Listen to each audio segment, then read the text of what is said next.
আল্লাহ সুবহানাহু ওয়া তাআলা বলেন ফাসাল্লি লিরাব্বিকা ওয়ানহার, তোমরা তোমার প্রতিপালকের উদ্দেশ্যে সালাত আদায় করুন। বলে সুবহানাল্লাহ। কে আদায় করুন? সালাত। সালাত শব্দটা কি? আরবি শব্দ, বাংলা হচ্ছে প্রার্থনা করা, আর ফার্সি হচ্ছে নামাজ। আমরা নামাজ পড়ি, নামাজটা ফার্সি শব্দ, বাংলা শব্দ কিন্তু হচ্ছে প্রার্থনা করা, আর আরবি শব্দ হচ্ছে সালাত। এই কথাটা রব্বুল আলামিন বলেন ফাসাল্লি লিরাব্বিকা ওয়ানহার, তোমরা তোমার রবের উদ্দেশ্যে সালাত আদায় করো। কি করো? সালাত আদায় করো। তো রব্বুল আলামিন এই আয়াতের শুরুতে বললেন যে সালাত আদায় করো, আবার তারপরে বললেন তোমরা কুরবানি করো। বলে সুবহানাল্লাহ। সর্বপ্রথমে বললেন যে তোমার রবের উদ্দেশ্যে, তোমাদের প্রতিপালকের উদ্দেশ্যে তোমরা সালাত আদায় করো এবং কুরবানি করো। তাহলে আয়াত থেকে স্পষ্ট বোঝা যাচ্ছে আল্লাহ সুবহানাহু ওয়া তাআলা সর্বপ্রথম যে কথাটা বলেছে সেটা হচ্ছে সালাত আদায় করো। কি আদায় করো? সালাত আদায় করো। আগে নামাজ পড়তে হবে, নামাজ পড়ার পরে আমাদেরকে কুরবানি করতে হবে, ঠিক কিনা? যদি আমরা নামাজ না পড়ি, আল্লাহ সুবহানাহু ওয়া তাআলার কথা অনুযায়ী আল্লাহ সুবহানাহু ওয়া তাআলা যেহেতু আমাদেরকে আগেই বলেছে আগে নামাজ আদায় করো, তারপর কুরবানি দাও। শুধু এইখানে বলেন নাই, আরও রব্বুল আলামিন বললেন ইন্না সলাতি ওয়া নুসুকি ওয়া মাহইয়ায়া ওয়া মামাতি লিল্লাহি রাব্বিল আলামিন।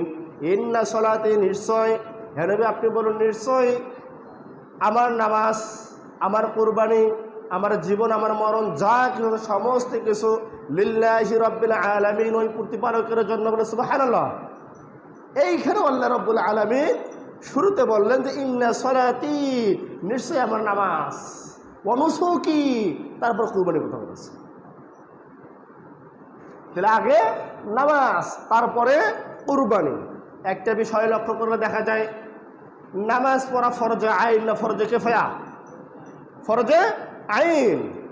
এটা ওয়াজিব নয়, এটা আবার সুন্নত নয়, নফলও নয়। কিন্তু কুরবানিটা কি? কুরবানিকে আমরা ফরজ মনে করি নাকি? কুরবানি কি ফরজ? কুরবানি কিন্তু ফরজ নয়, কুরবানি হচ্ছে ওয়াজিব। আমাদের জাতির পিতা ইব্রাহিম আলাইহিস সালামের সুন্নাহ। বুঝা গেছে? নামাজ হচ্ছে আমাদের জন্য ফরজ, আর কুরবানিটা হচ্ছে আমাদের জন্য ওয়াজিব। আবার কুরবানিটা সবার জন্য ওয়াজিব নয়। সবার জন্য ওয়াজিব? সবার জন্য ওয়াজিব নয়। যার অর্থ সম্পদ রয়েছে তাদেরই জন্য এই কুরবানিটা হচ্ছে ওয়াজিব।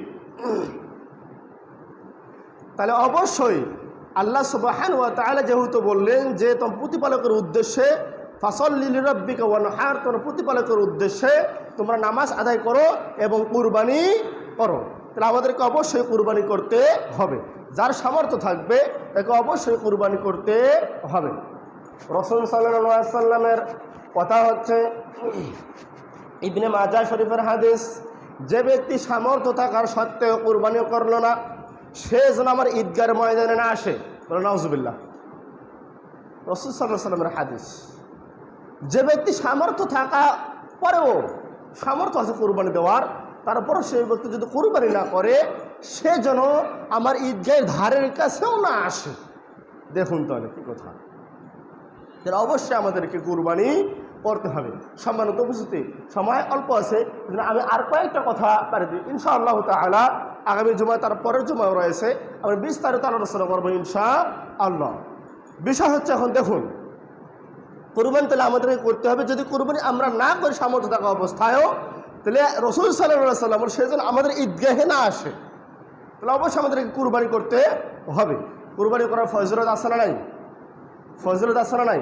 অবশ্যই ফজিলত রয়েছে। রাসূল সাল্লাল্লাহু আলাইহি ওয়াসাল্লাম বলেছেন, যে ব্যক্তি কুরবানির পশু জবাই করলো, ওই কুরবানির পশুর গায়ের মধ্যে যতগুলো লোম রয়েছে, চুল রয়েছে, তোর পরিমাণ সব দেওয়া হয়। বলে সুবহানাল্লাহ। যতগুলো লোম রয়েছে তত পরিমাণ তার আমল নামায় সব লেখা হয়। দেখুন, কুরবানি করা অবশ্যই ফজিলত রয়েছে। তাহলে উদ্দেশ্য আমাদেরকে কুরবানি করতে হবে। আমি যে বিষয়টা বলতে চাচ্ছি, যেহেতু এখনও পর্যন্ত আমরা এখন কুরবানির পশু ক্রয় করবো কিনা, অনেকেই কিছুদিন পরে কুরবানির পশু ক্রয় করবে, সেই বিষয়ে আমি বলতে চাচ্ছি রাসূল সাল্লাল্লাহু আলাইহি ওয়াসাল্লাম বুখারী শরীফের 1 নম্বরে হাদিসে বলেছেন, ইন্নামাল আ'মালু বিন্নিয়াত, সমস্ত কাজ নিয়তের উপর নির্ভর করে। কিসের উপর নির্ভর করে? সমস্ত কাজ, আপনি যা কিছু করবেন সমস্ত কিছু নিয়তের উপর নির্ভর করে। তাহলে নিয়ত আমাদেরকে সহি করতে হবে। কি করতে হবে? নিয়ত আমাদেরকে সহি করতে হবে, নিয়ত আমাদেরকে ঠিক করতে হবে। যদি নিয়ত ঠিক করতে না পারি, যদি নিয়ত সহি করতে না পারি, তাহলে কোনো কুরবানি আদায় হবে না। নিয়ত সহি কীভাবে করতে হবে? যে আমি আল্লাহর সন্তুষ্টির জন্য আমি কুরবানি দেব, ঠিক কিনা? নিয়ত যদি থাকে গোশত খাওয়ার, কুরবানি কবুল হবে? কবুল হবে না, কবুল হবে না, কবুল হবে না। নিয়ত যদি এরকম থাকে গোশত খাওয়ার, নিজে ভোগ করব, সেজন্য কিন্তু হবে না। অবশ্যই আবার কুরবানির মাংস, কুরবানির যত কিছু আছে, রক্ত মাংস, আল্লাহ সুবহানাহু ওয়া তাআলা কিছুই নেন না, কিছুই গ্রহণ করেন না। আল্লাহ সুবহানাহু ওয়া তাআলা শুধু কবুল করেন, গ্রহণ করেন মানুষের তাকওয়া। কি উদ্দেশ্যে কুরবানিটা করতেছেন? দেখ, কুরবানি করার পর বস্তু কি খাই? আমরা তো খাই। আল্লাহ সুবহানাহু ওয়া তাআলা কি নেন? আল্লাহ সুবহানাহু ওয়া তাআলা নেন না, আমরাই নেই। সমস্ত কিছু আমরা নেই, সেজন্য আমাদেরকে নিয়াত সহি করতে হবে যে কুরবানি আমি যে করতেছি একমাত্র আল্লাহ সুবহানাহু ওয়া তাআলার উদ্দেশ্যে আমি কুরবানি করব। মূল কথা যেটা বলতে চাচ্ছি সেটা হচ্ছে, কুরবানি যে আমরা দিব সেটা আমাদেরকে হালাল টাকায় দিতে হবে। কি টাকায়? হালাল টাকায় দিতে হবে, হারাম টাকায় দিলে হবে না। কারণ জনাবে মুহাম্মদ রাসূলুল্লাহ সাল্লাল্লাহু আলাইহি ওয়াসাল্লাম বলেছেন, আল্লাহ সুবহানাহু ওয়া তাআলা পবিত্র, আল্লাহ সুবহানাহু ওয়া তাআলা পবিত্র, এবং আল্লাহ সুবহানাহু ওয়া তাআলা পবিত্র কিছুই গ্রহণ করেন, পবিত্রই গ্রহণ করেন, নাপাক জিনিস গ্রহণ করেন না, হারাম জিনিস গ্রহণ করেন না। আর ইবাদত কবুল হওয়ার পূর্ব শর্ত হচ্ছে হালাল উপার্জন করা। কি উপার্জন করা? হালাল ভক্ষণ করা, হালাল উপার্জন করা। রাসূল সাল্লাল্লাহু আলাইহি ওয়াসাল্লাম আরো বলেছেন, হারাম ভক্ষণকারী শরীর বেহেশতে প্রবেশ করবে না, না প্রবেশ করবে না।